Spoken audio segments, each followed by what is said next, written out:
top. That's not true. It's such a mischaracterization of what happened. When XQC is offline, it seems like that chat was starting to watch me. I have a huge incentive to suck XQC off like infinitely. Like, why would I not do that if I can like get his offline audience viewing me and he streams at such irregular hours?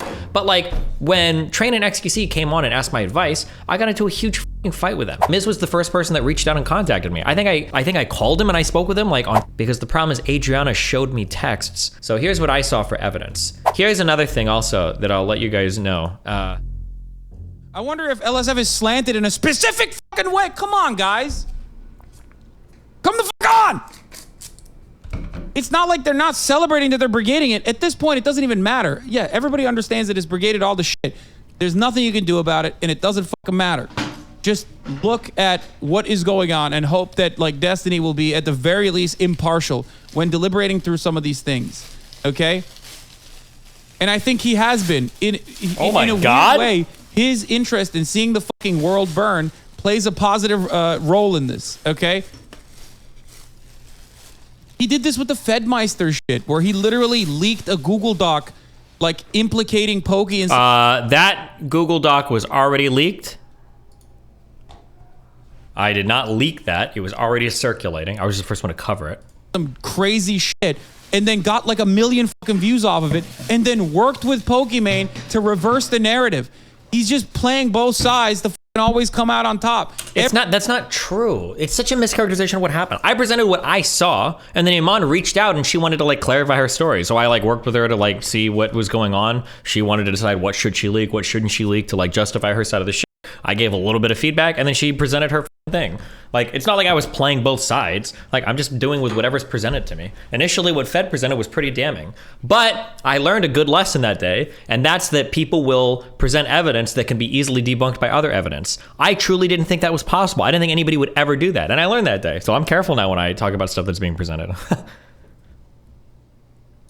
Everybody that loves him recognizes it, so that, in a weird way, actually unironically creates, some level of impartiality in this circumstance, with the exception of things that pertain to myself. Yes, there are weak spots that he has in his fucking brain. His mushy brain loses it. That's why whenever, you hear him actually talk about me, he just like starts going absolutely crazy. And in a similar capacity, I get fucking mad too for all the history that we have. But ultimately, it's just, he's trying to, again, play both sides so he always comes out on top. And for that reason, he will at least like arrive at a more cohesive narrative than half of the dumb motherfuckers that are involved. And I say this, and I have hatred in my heart for this man, okay? His community has fucking like cyberbullied me, stalked me for fucking years, way before when I was a tiny ass content creator, okay? Like, there's a difference between playing both sides and trying to remain neutral or impartial. Like, I don't think I was playing both sides. Like, I'm pretty open. Like, I'm not playing anybody. I'm pretty open. If you come to me for advice or questions, I'll give you the whatever advice I think is appropriate. Mizkif was asking me questions about how should I handle this, what should I do? I gave Mizkif advice that I thought was appropriate. And then Train and XQC came to me and they asked me about like, oh, what kind of advice, would you give us? What should I gave them advice? Maya DM me and Adriana DM me. People DM me for advice. I'll tell you, oh, this is what I would do in your circumstance. That's it. I'll tell me what I think they should do. But I'm not here to like take sides or like to switch up sides or to try to be like the ultimate mastermind. I just call it as I see it. That's it. Damn. For the people that like the annoying thing too, and I understand why people believe the things they do, is because you only see like certain clips, right? But like, do you see the Ellis video on your take on Miz today got linked in the Miz Discord? Comments are pretty wild. I don't want to keep this like drama going like forever.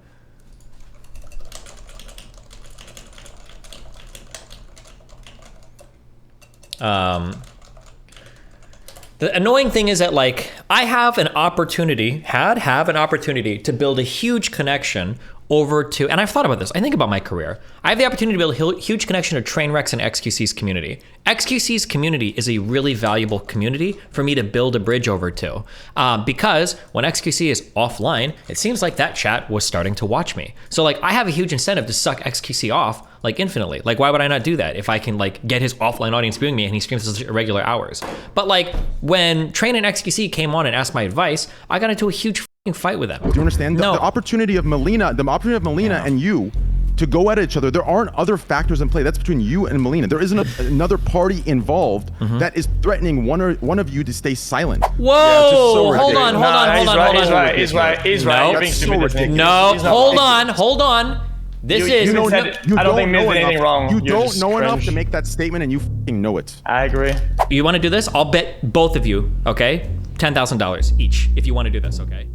I wasn't sucking up to them at all. Like, I almost thought, like, Ecstasy, like, not lost his mind, but he was like, oh, you snake, blah, blah, blah. I was like, bro, what are you talking about? Like, are you okay? Like, I got into a huge fight with them. It's not like I was sitting there trying to suck them off to, like, get their clout or whatever. Like, if you ever think that I'm being biased, if you ever think that I'm like being biased about something, then call me out on what I'm biased about. I wish that people would just tell me that. Like, instead of saying like, hey, you're so biased, like, tell me what you think I'm biased about. What am I biased about? Like, what have I missed? What did I get wrong? Like, say like, oh, well, I think you missed this. Because also, and then here's another thing that's annoying. One is that I don't think that I'm biased, but two, that doesn't mean I don't get everything absolutely right. There might be things that I call incorrectly. There might be guesses I make that are wrong. There might be things that I make that are just like not, yeah. So like, but just because I'm wrong on something also doesn't necessarily mean that I'm biased, right? Like, I think it looks really bad for Mizkif right now. Like, but that's my honest interpretation of all the events as I see them. It's not because I'm biased against Miz. If anything, Miz was the first person that reached out and contacted me. I think if anything, I was biased towards Miz. Like, I gave him a lot of feedback on the statement that they were going to release. I think I called him and I spoke with him like on 3 different occasions about like everything that was going on. Like I offered my advice. Like I was like pretty chill. I don't hate Mizkif or anything. But I'm not biased. I don't have a bias. I'm not biased.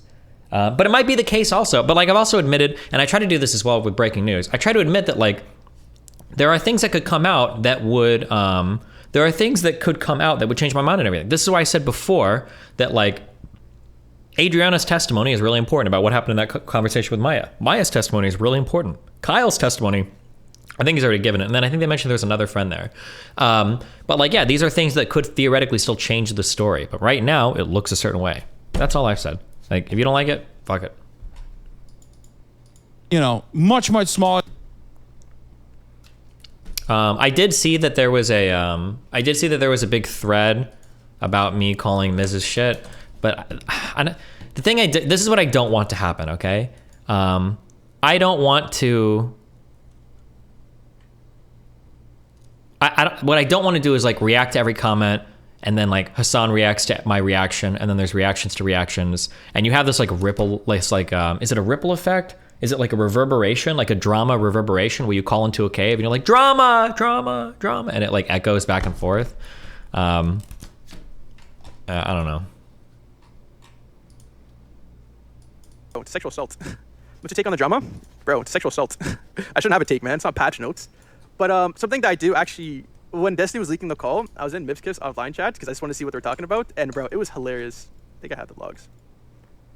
Okay, so it started off, you know, and there's 3 hours of this. I would have never joined this call. Shout out Monster X Rad because I think we need your opinion on it. Next, it was like, yikes, Riz, yikes, we lost. They're starting to get a little bit more stressed. And then it gets to the point where they know they're done. They're like, it was a good run. RP Bozo, well career. And then as soon as they talk about the investigative things, they did a copy pasta. In case of investigation by any federal entity or similar, I don't have any involvement with this group or the people in it. Bro, I miss kids in shambles, man. Unlucky. Nice, man. I guess Miz might have been so quiet because lawyers instructed them to be silent. Why does everybody assume this? When the f do lawyers ever get involved in this f***ing esports drama shit? Feels like it's almost never. Is Destiny just conveniently forgetting the calls before Adri's stream? It's a pretty important factor in his argument. Miz wanted to throw... Wait, why is that important? Miz wanted to throw him out then, but was told it wasn't anything special or over the top, and now that he has the same information we all have, which he didn't at the time of the call, he threw Slick out of the house?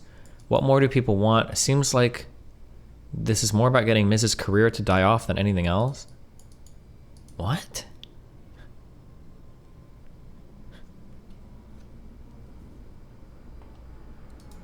What is the implication here? Destiny is 100% biased in all of this, despite anything he says. He also has an enormous blind spot for interpreting basic human behavior. Okay, LSFer, please give me some guidance. Humans are inherently tribal. It makes perfect sense for Mizkif to want to try and protect his close friend, or to not want to believe he did something f***ed up. Okay.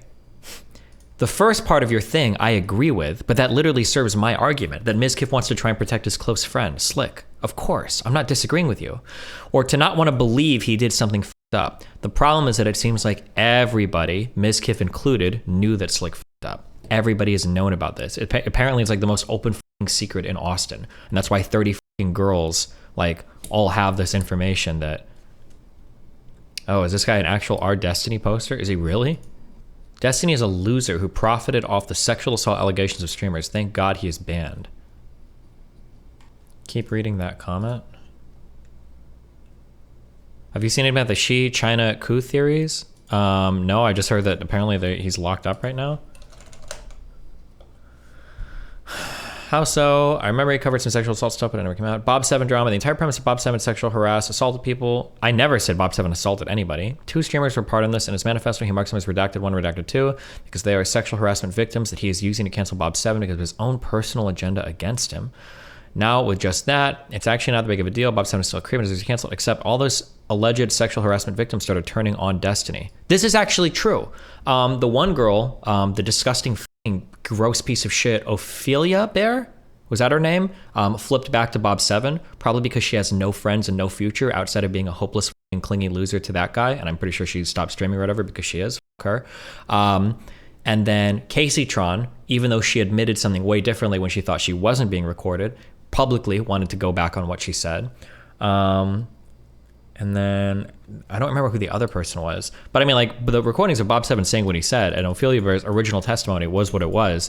Like, Bob, it's really funny. I was almost going to make the comparison in the Mizkif shit, but I didn't want to when everything was popping off. Oh, Ellie Moon. Yeah, that fucking conniving loser. The funny thing is that Mitch Jones almost was the Bob 7 in this drama, and that I saw the writing on the wall. This is one of the reasons why I'm so glad I got my manifesto out the next day, because I knew I had limited time. Actually, no, I didn't know that I had super limited time. I didn't know that was the case. But the morning of, do you guys remember?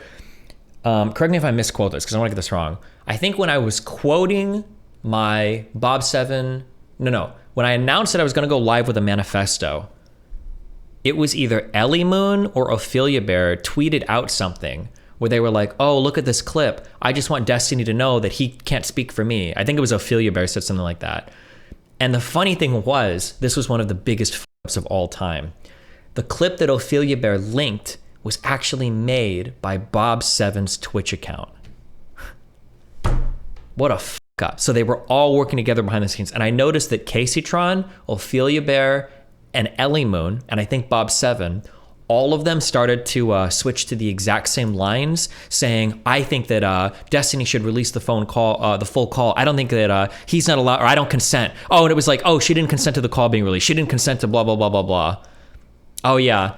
The following is a message to Destiny. I have no way of contacting you myself, so I have to post this publicly. Hi, Destiny. This clip came into my knowledge this morning. I just wanted to let you know that I do not consent to any public spreading of any call or recording I am in. I don't want to be a part of your plan to release blah, blah, blah, blah, blah. But the funny thing is that the person that made this clip... But the thing is, if like push comes to shove it... But the thing is... Bob 7, he clipped it from his main account. Classic mistake. Classic f*** up. So he clipped this because he was talking to Ophelia Bear, probably trying to suck up to her again to flip her back and then beg her, please, you've got to tell Destiny you can't leak this or he's going to bury us. Rookie trap right there. But yeah, almost every single person on the on that thing flipped back over to Bob's side. Casey Tron, but I also didn't know how deep all the friendships were between like Casey Tron, Minx, Bob 7, Ophelia. I had no idea too. So what an adventure that was. You guys want to hear what a fucking weirdo Slick is? Because I just got off the phone with Tatiana. Slick, get ready. Can I call you? I'm calling you. Slick. Yo, what's up? Are you ready to explain yourself? Not really, but we can go ahead. How much can I tell them? You can tell whatever you want, I don't care. Okay, you guys. So Slick, I'm like very, very low-key trying to set Slick up with Tatiana. Who's Tatiana? Blonde girl, right? Whatever. Slick asked her if she was dominant or submissive. And she called me and she was like, Maya, I don't know how to, she was like, I don't know if this is hot or creepy as hell. Welp. Oh my god. And he continued continued to say weird things to me, just like a fucking weirdo. And then later, also Slick is constantly asking me for permission to mount, which is like not okay. Wait, you said it was hot? She said she didn't know if it was hot or creepy. Okay, that's good. I didn't know that. That's good. That's a good sign. Okay. What's going on? So you think we're doing well? Like, I think she wants to meet me IRL is the thing, right? I don't really care to talk to people over the phone or like over text. Boring as hell. So I'm just trying to meet her, you know, and then mount possibly? Question mark.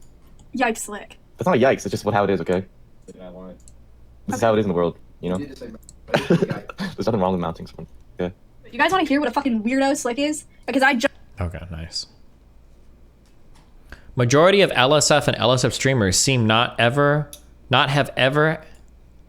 Hold on, I'm trying to read this. Majority of LSF and LSF streamers seems not have ever had any friend. People obviously want to defend their friend if they believe the accusation is wrong. Okay.